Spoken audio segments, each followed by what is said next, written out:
Today, I am Lucky Inyaba from BS at English 1B. Today, I will discuss about why are some countries poor while others are rich. The two countries I choose is Macau SAR and Cambodia. Macau SAR. Macau has taken fifth place in the 2023 ranking of the wealthiest countries and territories around the world. According to the list, which was published by Global Finance magazine, the SAR has a gross domestic product (GDP) per capita of US dollars 89,558 US dollars based on purchasing power parity. Next is Cambodia.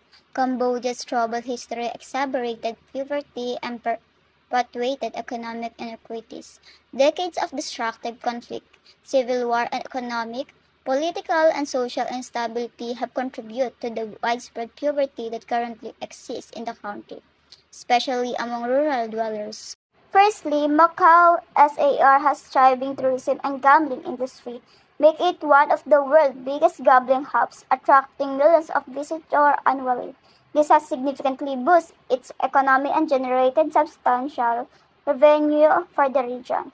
On the other hand, Cambodia's economy is primarily based on agriculture, which is often vulnerable to factors such as natural disaster and market fluctuation, leading to lower income levels for the population.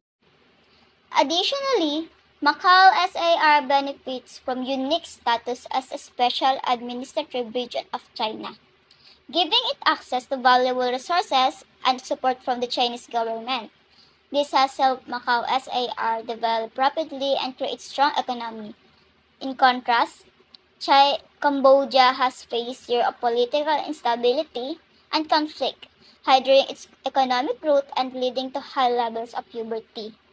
Moreover, Macau SAR has a well-developed infrastructure, efficient governance, and a business-friendly environment that has attract foreign investment and promote economic growth.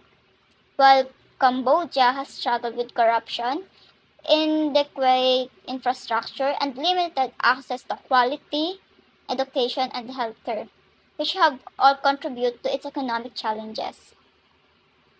In conclusion, the economic disparities between Macau, SAR, and Cambodia can be attributed to factors such as industry composition, government support, infrastructure development, and political stability. While Macau SAR has capitalized on its strength to become a prosperous region, while Cambodia continues to face obstacles that hinder its economic progress. That's all for today. Thank you for listening.